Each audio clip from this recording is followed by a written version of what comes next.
Bien, llegamos a la última carta, la carta a la iglesia de la Odisea, la iglesia tibia. El último mensaje de nuestro Señor Jesucristo a este periodo en el que nosotros estamos viviendo. La iglesia de la Odisea es el polo opuesto a la iglesia de Filadelfia. En Filadelfia tenían poca fuerza, pero retenían la palabra. En la iglesia de la Odisea han dejado la palabra de Dios totalmente y se lanzaron a las fábulas. La iglesia está totalmente corrompida y va camino a convertirse en la gran ramera. Aunque poca gente son salvas allí, hay un remanente fiel en medio de ese pueblo. Hoy vamos a estar viendo este mensaje y es el único mensaje entre todas estas cartas, las 7 que vimos, que no hay una sola palabra de aprobación. Todas son de reproches de nuestro Señor Jesucristo. Apocalipsis capítulo 3, versículo 14 en adelante. Y escriba al ángel de la iglesia en la Odisea: He aquí el amén, el testigo fiel y verdadero, el principio de la creación de Dios, dice esto: Yo conozco tus obras, que ni eres frío ni caliente. Ojalá fueses frío o caliente. Pero por cuanto eres tibio y no frío ni caliente, te vomitaré de mi boca. Porque tú dices: yo soy rico y me he enriquecido y de ninguna cosa tengo necesidad. Y no sabes que tú eres un desventurado, miserable, pobre, ciego y desnudo. Totalmente opuesto a lo que decía la iglesia de Sardis. ¿Se acuerdan que la iglesia de Sardis decía: tú dices que eres pobre, pero yo te digo que tú eres rico, rico en la fe, tesoros perdurables en los cielos? Y acá la Odisea es totalmente contrario. Tú dices: soy rico y me he enriquecido y de ninguna cosa tengo necesidad. Y no sabes que tú eres un desventurado, miserable, pobre, ciego y desnudo. Condición de toda aquella persona que no le conoce a Cristo como Señor y Salvador. Por eso tenemos que tener compasión de ellos, misericordia de ellos y amarles y testificarles acerca de Cristo. Porque ellos tienen necesidad de todo, aunque no se dan cuenta de su condición. Por tanto, yo te aconsejo que de mí compres oro refinado en fuego, para que seas rico, y vestiduras blancas para vestirte, y que no se descubra la vergüenza de tu desnudez, y unge tus ojos con colirio para que veas.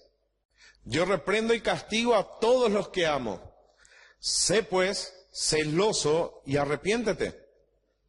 He aquí yo estoy a la puerta y llamo. Si alguno oye mi voz y abre la puerta, entraré a él y cenaré con él y él conmigo.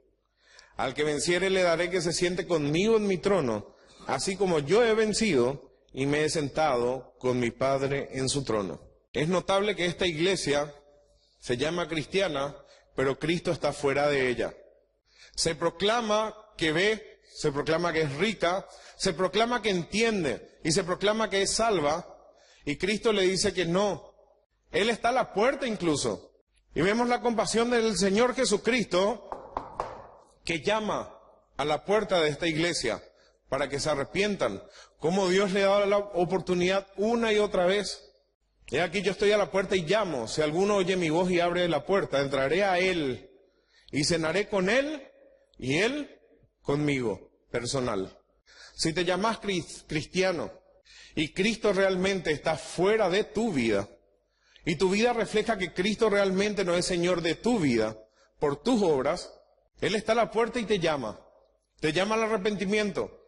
En ninguna de las cartas ustedes van a ver otra solución que no sea el arrepentimiento. El que tiene oído, oiga lo que el Espíritu dice a las iglesias. La Odisea era la ciudad más opulenta del Asia Menor de aquel entonces. Se la conocía por su banca industrial, por la manufactura de lana, en la fabricación de vestiduras finas, y además se producía un medicamento para los ojos.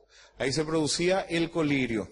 Equivocadamente suponían que la abundancia de bienes materiales era un indicio de la bendición de Dios, lo que hoy conocemos como el Evangelio de la prosperidad. ¿Qué proclaman ellos? Como somos hijos del Rey, hijos de Dios, tenemos que tener abundancia, todo nos tiene que ir bien, tenemos que rechazar la enfermedad, no podemos, todo tiene que salir bien. Tienen que ser los mejores sobre el mundo. Eso es sinónimo de la bendición de Dios y del poder de Dios sobre tu vida. Sin embargo, Cristo dice, en el mundo tendréis aflicciones, pero ánimo, yo he vencido al mundo. Mi paz os dejo, mis paz os doy. Yo no doy como el mundo la da.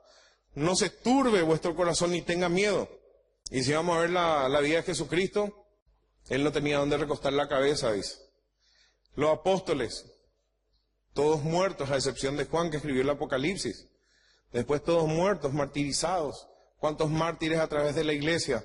Sin embargo, los que predican hoy el Evangelio de la prosperidad, predican otro evangelio, un evangelio pervertido. Utilizan la Biblia, hablan como cristianos, utilizan lenguaje bíblico, pero ellos son totalmente apóstatas. Pervirtieron la Escritura. La Odisea era una ciudad rica y la iglesia también lo era. Lo que la iglesia pudo ver y comprar llegó a ser más valioso para ellos en lo que no se ve y es eterno, y que es lo que verdaderamente es importante para Dios. Muy poco habla la Escritura de la iglesia de la Odisea. Apenas en Colosenses tenemos algunas menciones que dice Colosenses 2:1.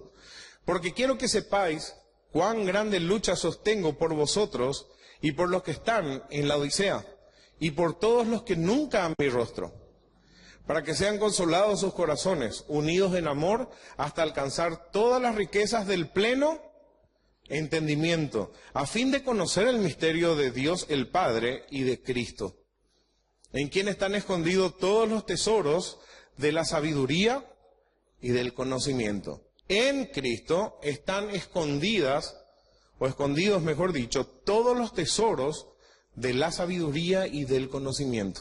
En Él. Y esto lo digo para que nadie os engañe con palabras persuasivas. Así también nuestras oraciones tendrían que ser unos por otros, tendríamos que orar para que nosotros seamos consolados, unidos en amor y hasta alcanzar un pleno entendimiento. La iglesia es la que tiene que proveer a sus miembros un estudio consistente en la palabra de Dios, alimento sólido, pero no se pueden conformar con comer una vez a la semana. O es suficiente la comida de hoy y mañana ya no. Vamos a hacer la prueba y vamos a almorzar hoy y no almorzamos todos los otros días, no comemos nada hasta el domingo siguiente. A mí me vendría bien, ¿verdad? Y como todas las cartas, el remitente se presenta. En esta ocasión dice, he aquí el amén. Muchas veces solemos y utilizamos la palabra amén y no sabemos lo que significa. Muchos saben, así sea o sea así. Estar de acuerdo con alguna oración, con alguna afirmación. Y de paso, hay lugares donde no se puede orar. Uno está orando, ¿verdad? Y todo el resto también hace ruido, ¿verdad que sí? Y sigue orando. Cuando oramos en grupo, una persona ora y las demás escuchan. Y si están de acuerdo con esa petición y coincide con la voluntad de Dios, con lo que dice la palabra, al final uno dice, amén. ¿Sí? En silencio, escucha la oración del hermano que está orando o la hermana que está orando y al final, amén. O sea, estoy de acuerdo, así sea. Acá en la introducción dice, escriba el ángel de la iglesia en la Odisea. He aquí el amén. Este es el único lugar de la Escritura donde se usa amén como nombre propio. Habíamos visto que Jesucristo es el camino, Jesucristo es el mediador, Jesucristo es la vida, es la verdad, pero Jesucristo acá también dice que es el amén. Y vamos a estar viendo un poco del significado de esta palabra.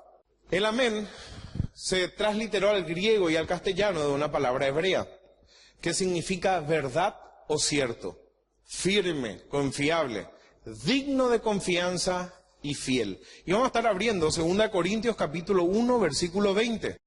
Porque todas las promesas de Dios son en Él sí, y en Él amén, por medio de nosotros para la gloria de Dios. Porque todas las promesas de Dios son en Él sí, y en Él amén. Y vamos a Deuteronomio capítulo 7, versículo 9.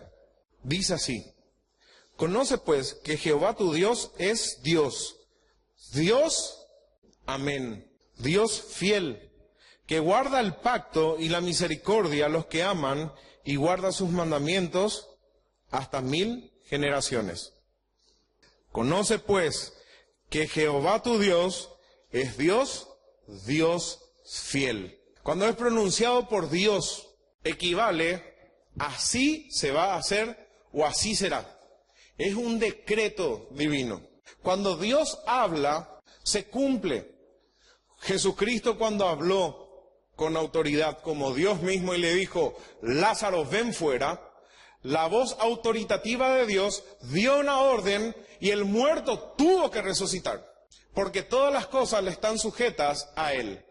Y por su palabra fueron hechos los cielos y la tierra y todas las cosas que en ellos hay. ¿Se entiende? Cuando Dios pronuncia algo, es un decreto. La palabra de Dios dice en el Nuevo Testamento que Dios quiere que todos los hombres procedan al arrepentimiento. Es el deseo de Dios, no es el decreto de Dios. Porque si fuese el decreto de Dios, todos serían salvos. Pero cuando es pronunciado amén por Dios, o como vimos la traducción, Dios fiel amén, equivale así será. Eso es algo digno de confiar, porque va a suceder y no hay nadie que pueda detener su mano. No hay nadie que pueda atajar a Dios. Y no solamente en el sentido positivo, sino también cuando Dios advierte. Y vamos a estar abriendo Isaías 46. Y atiendan qué interesante que es como la palabra de Dios nos va mostrando el significado. Isaías capítulo 46, versículo 9 al 11. Dice así: acordaos de las cosas pasadas desde los tiempos antiguos, porque yo soy Dios y no hay otro Dios. Y nada hay semejante a mí, que anuncio lo por venir desde el principio y desde la antigüedad lo que aún no era hecho. Que digo, mi consejo permanecerá y haré todo lo que yo quiero. Que llamo desde el oriente al ave y de tierra lejana al varón de mi consejo. Yo hablé y lo haré venir. Lo he pensado y también lo haré. ¿Alguien puede detener la mano de Dios? Nadie. Cuando Él dice y cuando Él decreta, se va a cumplir. Vamos ahora a Josué, un ejemplo práctico. Josué capítulo 21, versículo 43. De esta manera dio Jehová a Israel toda la tierra que había jurado dar a sus padres, y la poseyeron y habitaron en ella. Y Jehová les dio reposo alrededor conforme a todo lo que había jurado a sus padres. Y ninguno de todos sus enemigos pudo hacerles frente, porque Jehová entregó en sus manos todos o a todos sus enemigos. No faltó palabra de todas las buenas promesas que Jehová había hecho a la casa de Israel. ¿Algo no se cumplió? Todo se cumplió. Absolutamente todo se cumplió y no faltó ninguna de ellas. Pero vamos un ratito a Josué, ahí mismo, en ese mismo libro, Josué capítulo 1, versículo 1 en adelante. Aconteció después de la muerte de Moisés, siervo de Jehová, que Jehová habló a Josué, hijo de Nun, servidor de Moisés, diciendo: mi siervo Moisés ha muerto. Ahora pues, levántate y pasa este Jordán tú y todo este pueblo a la tierra que yo les doy a los hijos de Israel. Yo os he entregado, como lo había dicho a Moisés, todo lugar que pisare la planta de vuestros pies. Desde el desierto y el Líbano hasta el gran río Éufrates, toda la tierra de los Eteos hasta el gran mar donde se pone el sol, será vuestro territorio. Nadie te podrá hacer frente en todos los días de tu vida. Como estuve con Moisés, estaré contigo. ¿Qué dice después? No te dejaré, ni te desampararé. ¿Puede ser aplicado eso a nuestras vidas? Correctamente sí. Porque también Jesucristo dice: he aquí yo estoy con vosotros todos los días hasta el fin del mundo. Y también se vuelve a repetir esta misma promesa, porque escrito está: no te dejaré ni te desampararé. ¿Cuál fue la clave del éxito de Josué para hacer la voluntad de Dios? Que Dios estaba con él. Dios estaba con él. Tanto Josué, Isaac, Abraham, David, se vuelve a repetir una y otra vez: no te dejaré y no te desampararé. Y aquí yo estoy contigo y por eso vas a prosperar en mi voluntad. Esfuérzate y sé valiente. Esa es nuestra parte, ¿verdad que sí? No es que ya soy cristiano, ahora me voy a cruzar de manos porque la salvación ya la ganó mi Señor Jesucristo y ahora voy a disfrutar de la vida porque ya soy salvo. No. Versículo 6. Esfuérzate y sé valiente, porque tú repartirás a este pueblo por heredad la tierra de la cual juré a tus padres que la daría a ellos. Solamente esfuérzate y sé muy valiente para cuidar. ¿Para qué tiene que ser muy valiente? Para hacerle frente a los enemigos. Atiendan lo que dice. Para cuidar de hacer conforme a toda la ley que mi siervo Moisés te mandó. No te apartes de ella ni a diestra ni a siniestra, para que seas prosperado en todas las cosas que emprendas. Nunca se apartará de tu boca este libro de la ley, sino que de día y de noche meditarás en él, para que guardes y hagas conforme a todo lo que en él está escrito, porque entonces harás prosperar tu camino y todo te saldrá bien. Mira que te mando, que te esfuerces y seas valiente. No temas ni desmayes, porque Jehová tu Dios estará contigo donde quiera que vayas. ¿Y cómo terminó?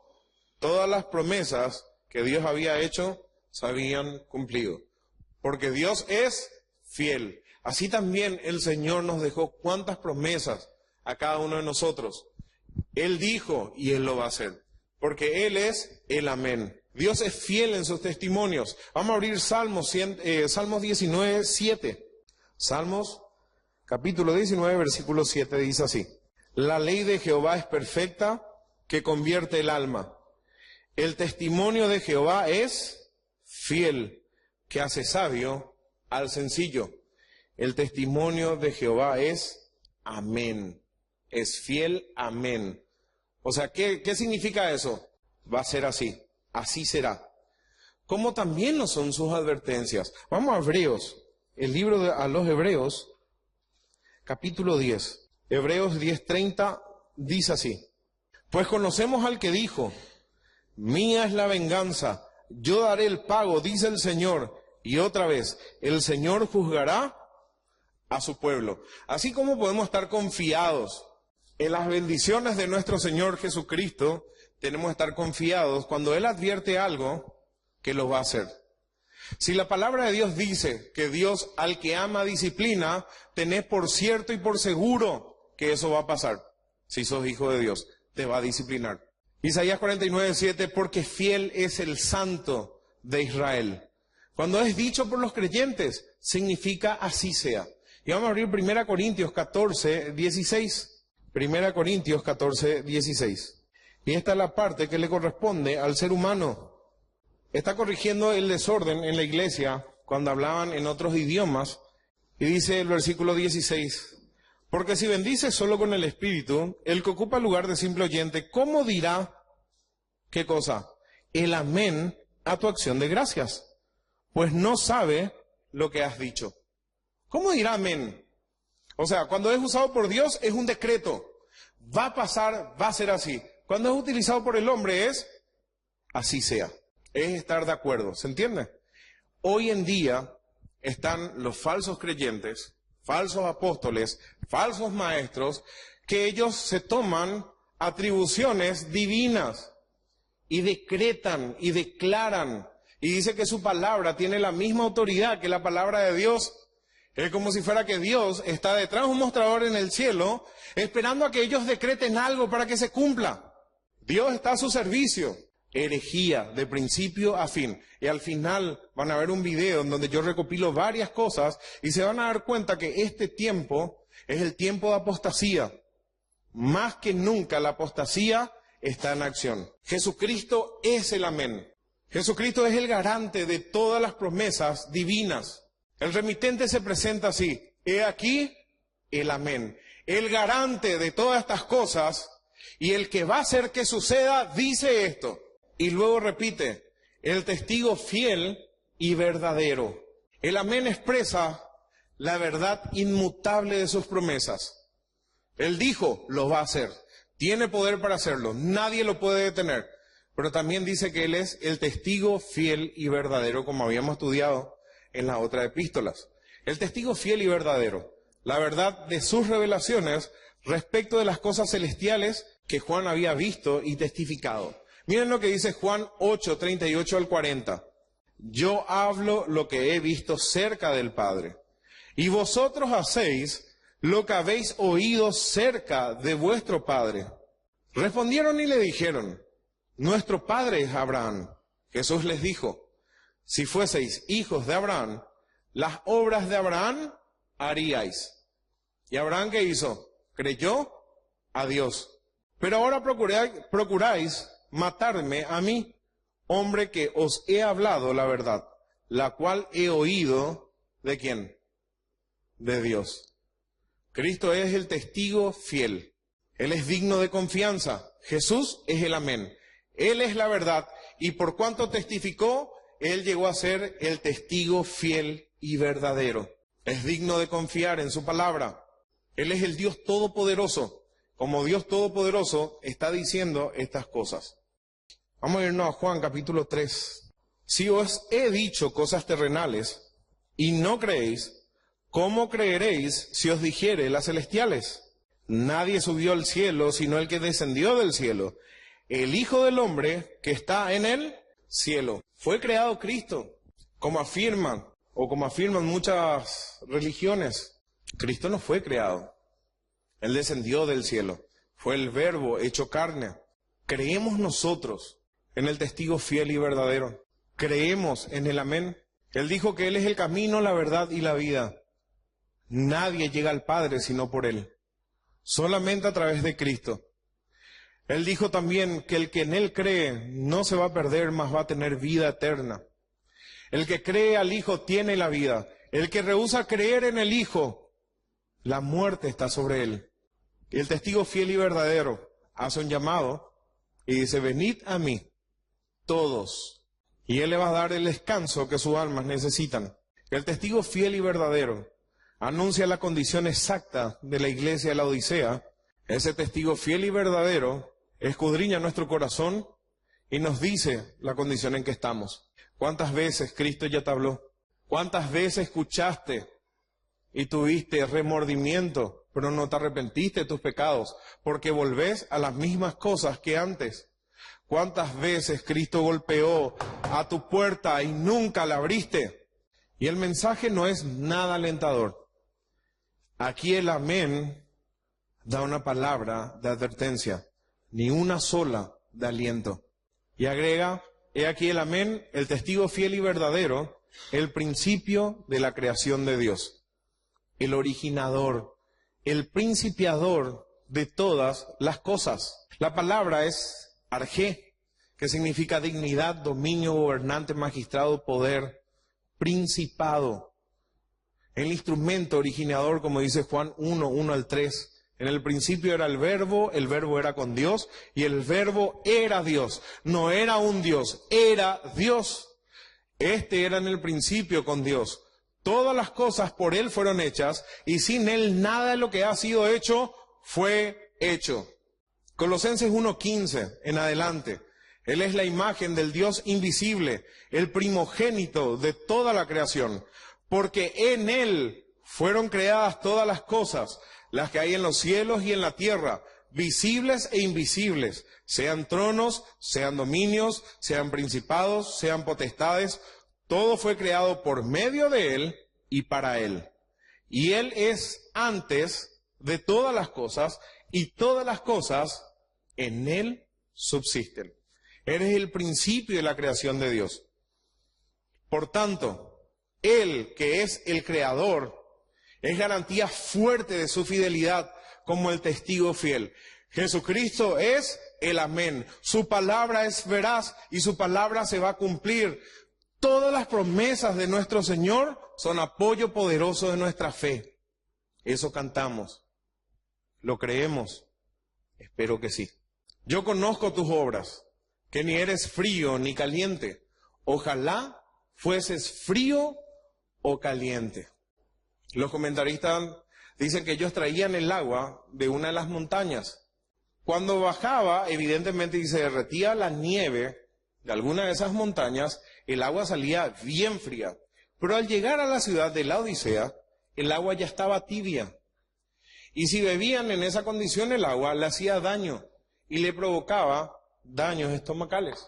Ellos entendían perfectamente lo que Cristo le quería decir. Ojalá fueses frío o caliente. La iglesia es tibia cuando es una iglesia adúltera, cuando mezcla la verdad, lo caliente, la fe, con lo frío, el error, la falsa doctrina. El creyente es tibio cuando vive una vida adúltera. Nosotros llegamos a vivir en tibieza cuando dejamos la palabra de Dios. Cuando ponemos de lado los principios bíblicos y tomamos decisiones no conforme a la verdad. Y Dios no negocia. Fíjense estas comparaciones. Frío más calor o más caliente da tibio. Mentira más verdad, herejía. Mundo más iglesia, apóstata. Iglesia apóstata, creyente apóstata. El que ama al mundo y las cosas que hay en el mundo. Vamos a leer algunos versículos, a ver si nos estamos enseñando herejía. Falsos maestros, falsos cristianos. Y por supuesto, inconversos. Ellos van a ser vomitados. Nunca nosotros vomitamos parte de nuestro cuerpo. Comes algo, algo te hizo mal, y lo que vomitas es aquello que es externo al cuerpo. Cristo no puede vomitar parte de su cuerpo. La palabra de Dios dice que nosotros, la iglesia, somos miembros de su cuerpo. Él es nuestra cabeza y nosotros somos su cuerpo, la iglesia. Nadie puede vomitar algo que le pertenece. No puedo yo vomitar mi dedo, salvo que me vuelva loco y coma el dedo y me haga mal, ¿verdad? Pero no puedo yo vomitar parte de mi cuerpo. Vamos a estar abriendo 2 Timoteo 4:10. Miren lo que pasó con Demas. En un tiempo atrás, Demas estaba trabajando en la iglesia, estaba predicando de Cristo, estaba haciendo las cosas que se suponía que debía hacer. Y acá pasa algo con Demas. Y Pablo dice, porque Demas me ha desamparado, amando a este mundo, y se ha ido a Tesalónica. Vamos a Primera de Juan 2, versículo 15 al 17. Vamos a dejar que la palabra de Dios nos esté mostrando. No améis al mundo. ¿Qué hizo Demas? ¿Por qué le desamparó a Pablo? Porque amó al mundo. Miren lo que dice el apóstol Juan. No améis al mundo ni las cosas que están en el mundo. Si alguno ama al mundo, el amor del Padre no está en él. Porque todo lo que hay en el mundo, los deseos de la carne, los deseos de los ojos y la vanagloria de la vida, no proviene del Padre. Podemos decir que si alguno ama al mundo y vive conforme al mundo, es porque el amor del Padre no está en él. Y si esa persona que ama al mundo y vive conforme a los deseos de la carne se llama cristiano, es una persona tibia. Forma parte de la cristiandad, pero no del cuerpo de Cristo. Es cizaña y no trigo, porque por sus frutos los conoceréis. No se puede quitar pera del mango. No se confundan. Por sus frutos le van a conocer. Primera de Juan, capítulo 4. Versículos 5 al 6. Vamos al versículo 4.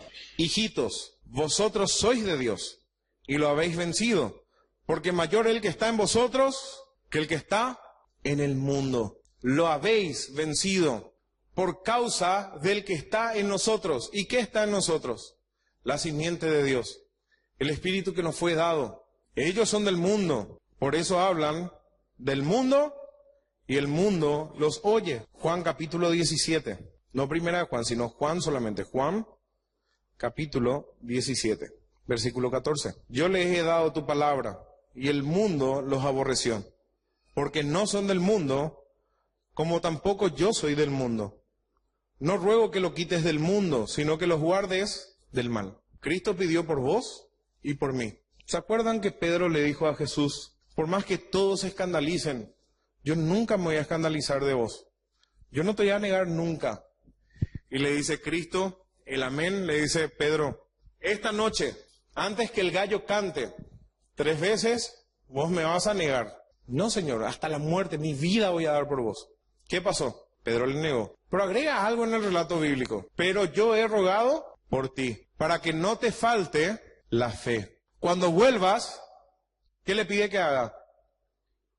Confirma a tus hermanos. No rogó por Judas, rogó por los verdaderos, para que Dios le guarde del mal. Le voy a decir una cosa, si nosotros somos creyentes y formamos parte del cuerpo de Cristo, Cristo rogó por nosotros y rogó que seamos guardados del mal. ¿Y saben qué? Dios siempre, el Padre, le oyó a Jesucristo. Así como Cristo dijo cuando Lázaro fue resucitado, ¿verdad? Padre, yo sé que tú siempre me oyes, pero lo dije a causa de la gente, para que crean que tú me has enviado. Cristo rogó por nosotros. Y nosotros tenemos la victoria en Cristo Jesús, porque la Biblia dice que somos más que vencedores para hacer su voluntad y no la nuestra. Pero muchas veces somos cobardes. El Señor le dice a Josué, solamente esfuérzate y sé valiente para cumplir mi palabra. Y ahí está la clave, la palabra de Dios, el guardar su palabra. Y tenés que ser valiente. No importa en qué circunstancias Dios te pone, Dios te va a guardar del mal, pero tenés que ser valiente. Yo tengo que ser valiente, no puedo ser cobarde. No dependo de mis fuerzas. Cuando yo llego a ver la circunstancia, desde mi punto de vista y con mis fuerzas, yo voy a claudicar y voy a dejar todo de lado. Pero cuando yo miro a través de los ojos de la fe, y esto es bien aplicado a nuestras vidas, vamos a ser como David y vamos a mirar el problema y llamar a tu problema Goliat. Pero vamos a mirar a través de los ojos de la fe. ¿Quién es este incircunciso para que tiente al Señor? David ya entendía eso. Y Pablo lo entendió de otra manera después. Que aquel que se mete con la iglesia se mete con Cristo. Y es Cristo mismo que va a tomar acción en el asunto. Y si Dios permite, hermanos, que seamos entregados, ¿tenés que ser valiente igual? Sí. Sé fiel hasta la muerte. Tenés que ser valiente para cumplir la palabra de Dios en tu vida. Efesios capítulo 2, versículo 1 al 3. Y Él os dio vida a vosotros cuando estabais muertos en vuestros delitos y pecados. ¿Cómo era nuestra vida cuando estábamos muertos en nuestros delitos y pecados? En los cuales anduvisteis en otro tiempo siguiendo la corriente de este mundo, conforme al príncipe de la potestad del aire, el espíritu que ahora opera en los hijos de desobediencia, entre los cuales también todos nosotros vivimos en otro tiempo, en los deseos de nuestra carne, haciendo la voluntad de la carne y de los pensamientos, y éramos por naturaleza hijos de ira, lo mismo que los demás. O sea, yo puedo afirmar en el sentido contrario. Yo me puedo dar cuenta que soy hijo de ira, no soy hijo de Dios, porque vivo en los deseos de mi carne, porque hago la voluntad de la carne y de mis pensamientos y no la voluntad de Dios. Porque ando como cualquier persona normal que anda en el mundo, siguiendo la corriente de este mundo conforme a Satanás y no conforme a la palabra de Dios. Tened por cierto que sos hijo del diablo. Yo puedo tener esa seguridad también en mi vida. Si yo ando conforme a la corriente de este mundo, si yo vivo de esa manera, yo no soy hijo de Dios. Y peor aún, si me llamo cristiano, soy tibio. Mayor esperanza hay para aquellos que nunca escucharon la palabra de Dios que para un tibio. Vamos a segunda de Juan, capítulo 1, versículo 9 al 11. Cualquiera que se extravía y no persevera en la doctrina de Cristo, no tiene a Dios o duda. ¿Hay alguna duda en ese pasaje? Cualquiera que se extravía y no persevera en la doctrina de Cristo, no tiene a Dios. El que persevera en la doctrina de Cristo, ese sí tiene al Padre y al Hijo. Si alguno viene a vosotros y no trae esta doctrina, o la sana doctrina, no lo recibáis en casa, ni le digas bienvenido, porque el que le dice bienvenido participa en sus malas obras. ¿Qué comunión con los herejes? La prohibición está de juntarse con aquellos que llamándose hermano fueren avaros, tacaños, mezquinos, adúlteros, maledicientes o fornicario. Si ese se llama hermano, con el tal ni aún comáis. Alejate. Si es inconverso, come, no hay problema. Pero si es un tibio, no. Participás en sus pecados. La Odisea significa el gobierno del pueblo y sugiere una iglesia democrática que ha dejado la autoridad de la palabra de Dios. Y se le da a las personas lo que las personas quieren escuchar. Mensajes no fuertes. Le vas a espantar a la gente, no van a tener gente, van a ser una iglesia chica. Tampoco nos vamos a dedicar a ofenderle al mundo, ¿verdad? Por supuesto, si alguien no cree la verdad, se entrega a la mentira. Romanos 1:21 en adelante dice, pues habiendo conocido a Dios, no le glorificaron como a Dios, ni le dieron gracias, sino que se envanecieron ¿en qué? En sus propios razonamientos, y aprobaron lo que no era correcto para su vida, se condenaron a sí mismos, y su necio corazón fue entenebrecido, por lo cual también Dios lo entregó a la inmundicia. Como ellos no aprobaron obedecer la palabra de Dios, no le importó lo que decía la Biblia, Dios lo entregó a una mente reprobada para que hagan cosas que no convienen. ¿Por qué hacen esas cosas? Dios le entregó. La persona que no tiene a Cristo, ¿por qué hace esas cosas? Porque es esclavo del diablo, es hijo de ira, no tiene otra forma que vivir. Pero estas personas que escucharon acerca del testimonio de Cristo y escucharon acerca de la palabra de Dios y viven y perseveran en esa forma de vivir, ellos son entregados. Ellos no son salvos. Dios le entrega a una mente que no conviene. Y se van a dar cuenta al final que hay más esperanza para el inconverso. Basta con comparar la iglesia de la Odisea con las iglesias emergentes de hoy. Algo que tienen en común, no todas, pero la mayoría de ellas, es la teología del dominio. El elemento principal del concepto del reino de Dios sobre la tierra es un gobierno perfectamente justo abarcando todas las naciones. Parece piadoso, tiene apariencia de piedad, un fin noble, pero en el fondo hay otras intenciones. Bajo este gobierno cesará toda injusticia, opresión, lucha.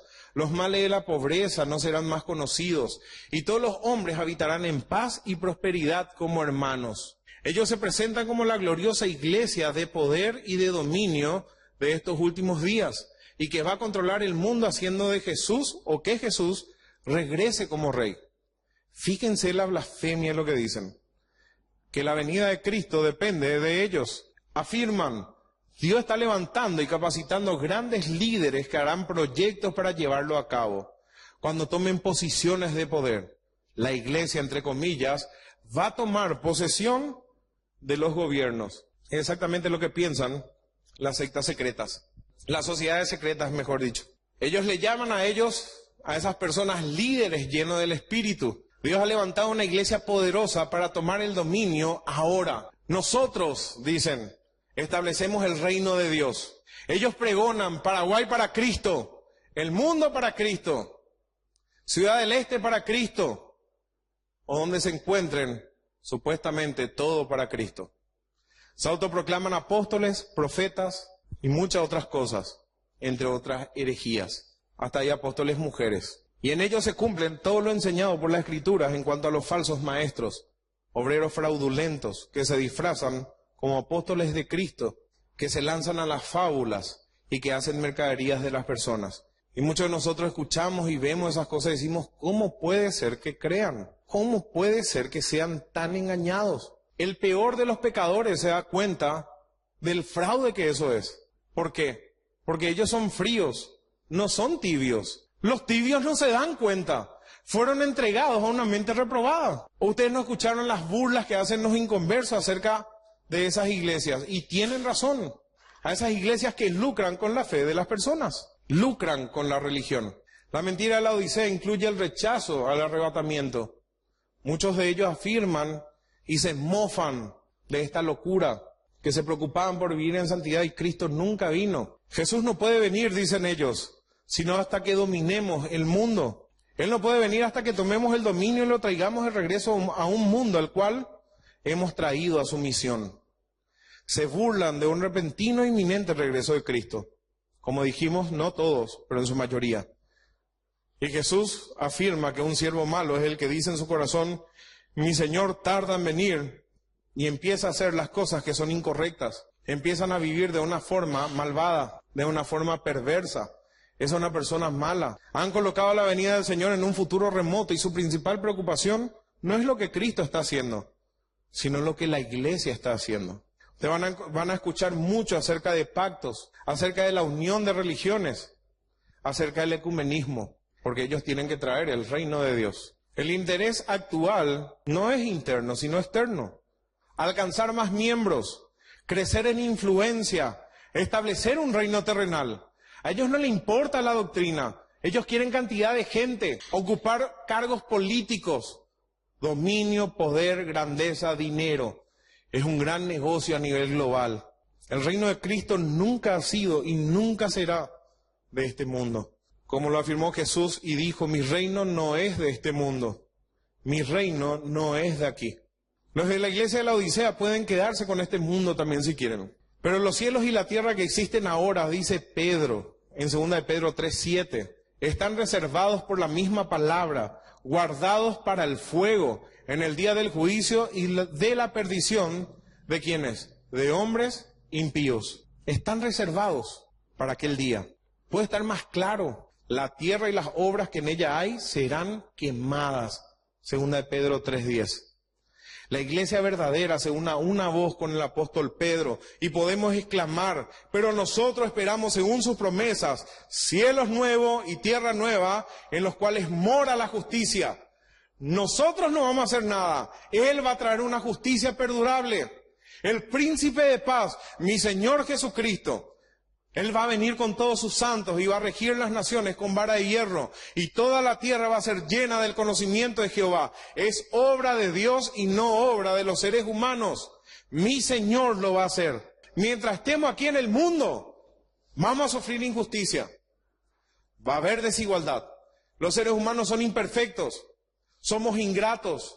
Somos desleales. Somos mentirosos. Pero Él es el testigo fiel. Él es el verdadero amigo. Jesús. La iglesia de Dios es un remanente triunfante, despreciado y perseguido. Juan 17:14 dice, yo les he dado tu palabra y el mundo los aborreció, porque no son del mundo, como tampoco yo soy del mundo. La verdadera iglesia no puede disfrutar del favor y la buena voluntad del mundo. Jesús dijo, si el mundo os aborrece, sabed que a mí me ha aborrecido antes que a vosotros. Si fuerais del mundo, el mundo amaría lo suyo. Pero porque no sois del mundo, antes yo os elegí del mundo, por eso el mundo os aborrece. Yo no le elegí a Cristo. Ustedes tampoco. Y nadie le elige. Él nos elige, no nosotros. Acordaos de la palabra que yo os he dicho. El siervo no es mayor que su Señor. Si a mí me han perseguido, ¿qué va a pasar con nosotros? También a vosotros perseguirán. Pero si también han guardado mi palabra, también van a guardar la vuestra. Mas todo esto os harán por causa de mi nombre. ¿Por qué? Porque no conocen al que me ha enviado. Hay un desconocimiento de Dios impresionante, aunque Dios está en la boca de todos ellos. Pero no le conocen a Dios. Todos los que quieren vivir piadosamente en Cristo Jesús padecerán persecución. Jesús no va a permitir ninguna excepción a esta regla. Él lo advirtió. Ay de vosotros, cuando todos los hombres hablen bien de vosotros, porque así hacían sus padres con los falsos profetas. La iglesia de la Odisea estaba sin vida, indiferente, autosuficiente, independiente. De parte de Jesús no hay ninguna palabra de aprobación. Dios nos guarde, hermanos, que nuestra vida esté en esta condición. En primer lugar, ni eres frío ni caliente. Le está afirmando lo que es. Esta es la condición general de la iglesia. El amén, el que escudriña los corazones, con toda certeza puede decir, vos no sos frío. La segunda, tú dices lo que vos pensás, o lo que la gente puede llegar a pensar. Tú dices. Esto es lo que esa iglesia cree ser. Cuando vean el video al final, se van a dar cuenta de todo esto que estamos estudiando. Y en tercer lugar, Jesús les dice, y es el único que puede afirmar, tú eres, revela en forma minuciosa y detallada todo lo que verdaderamente es esa iglesia. El Señor prefiere que seamos fríos, porque hay más esperanza para alguien que es declaradamente inconverso. Juan 9:41 dice así, Jesús les respondió a los fariseos, a los escribas, a los religiosos de aquella época: si fuerais ciegos, no tendríais pecado. Mas ahora, porque decís, vemos, vuestro pecado permanece. Cristo quiere un pueblo fiel, un pueblo fervoroso. Cristo no quiere tibios. Vamos a estar abriendo Tito 2:14. Del versículo 10 vamos a leer: no defraudando, sino mostrándose fieles en todo, para que en todo adornen la doctrina de Dios nuestro Salvador. Porque la gracia de Dios se ha manifestado para salvación a todos los hombres, enseñándonos que, renunciando a la impiedad y a los deseos mundanos, vivamos en este siglo sobria, justa y piadosamente, aguardando la esperanza bienaventurada y la manifestación gloriosa de nuestro gran Dios y Salvador, Jesucristo, quien se dio a sí mismo por nosotros, para redimirnos de toda iniquidad y purificar para sí un pueblo propio, celoso de buenas obras. Él te salvó para que seas celoso de buenas obras. 2 Corintios, capítulo 5, versículo 15. Y por todos murió, para que los que viven ya no vivan para sí, sino para aquel que murió y resucitó por ellos. Tu vida y mi vida. ¿Qué refleja nuestras vidas? ¿Estamos viviendo para nosotros? ¿Acumulando tesoros terrenales? ¿Estamos trabajando por las cosas que valen? ¿O estamos juntando las cosas en saco roto? Aquellas que se van a quemar el día de mañana. Cristo quiere que nosotros seamos fervientes, que seamos celosos, que seamos íntegros, que vivamos para Él y que dejemos de lado nuestro egoísmo. El Señor detesta la tibieza, aborrece tanto como la idolatría, porque el tibio es un idólatra.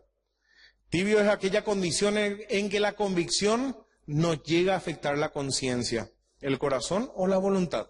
Repito, tibia es aquella persona en donde sus convicciones no le afectan la conciencia, no le afecta el corazón o su voluntad. Ellos se mantienen en un estado indefinido entre el mundo, el pecado, Cristo y la iglesia. No sabes si es salvo, no sabes si va a estar a tu lado o en contra tuya. Todo es difuso. No niega la cruz, pero tampoco vive de acuerdo al Evangelio. Es una persona tibia, no es una persona digna de confianza. Y Cristo dice a estas personas que son así: tú eres pobre, ciego y estás desnudo. O sea, estás sin Cristo. Vergüenza eterna, dicen. Por tanto, la misericordia de Dios. Yo te aconsejo que de mí compres oro refinado en fuego. El oro aquí era comparado a nuestra fe, aunque perecedero se prueba con fuego, dice. Por tanto, yo te aconsejo que de mí compres oro refinado en fuego, para que llegues a ser rico, y vestiduras blancas para vestirte. ¿Cómo nosotros limpiamos nuestras vestiduras? Con la sangre de Jesucristo, para que no se descubra la vergüenza de tus pecados. Y acá le está diciendo la solución a que es ciego. Y unge tus ojos con el colirio, que sabes exactamente, porque realmente no ves la verdad. En la ciudad de la Odisea se fabricaba el colirio. Así que ellos entendían claramente lo que Cristo le estaba diciendo. Usa colirio verdadero para que veas la verdad. El que nos hace ver la realidad de nuestras vidas. Y la realidad, en forma general, es la verdad. Y Jesucristo mismo dijo: tu palabra es verdad. Si es que estás viviendo en tibieza, sos salvo. Pero estás viviendo en tibieza porque te enfriaste o porque pasaron ciertas cosas en tu vida. Dice el versículo 19 del capítulo 3. Yo reprendo y castigo a todos los que amo.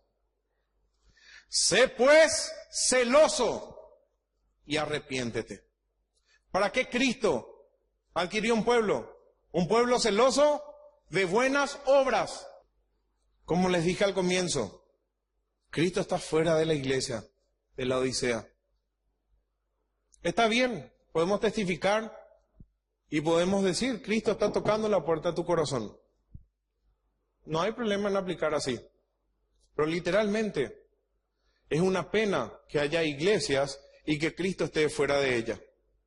Es una pena que haya personas que se llaman creyentes, pero Cristo no forma parte de su vida, no forma parte de sus planes. La palabra de Dios no mora en ellos. El amor del mundo está en ellos y no del Padre. Pero hay esperanza. He aquí yo estoy a la puerta y llamo. Si alguno oye mi voz y abre la puerta, entraré a él, cenaré con él y él conmigo. Nosotros vamos a cenar con Cristo en las bodas del Cordero. Bienaventurados los que fueron convidados efectivamente a las cenas o a las bodas del Cordero.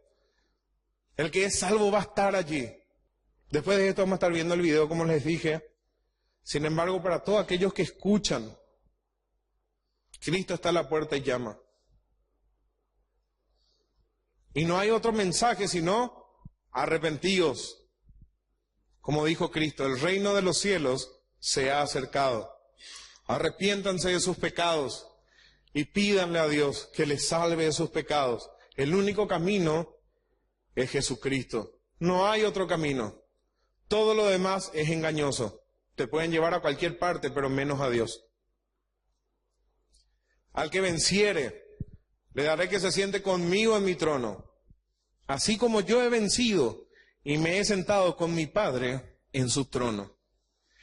La palabra de Dios afirma que en Cristo nosotros, ¿dónde estamos sentados? En los lugares celestiales con Cristo. Y que somos más que vencedores por medio de aquel que nos amó. El creyente ya es vencedor porque vence por medio de Cristo. Su vida fue mi vida, su muerte fue mi muerte, su resurrección es mi resurrección y su gloria es la mía. Pero aún no se manifestó lo que hemos de ser. En el futuro próximo, dentro de poco, va a ser manifestado. Y nosotros nos vamos a manifestar porque le vamos a ver.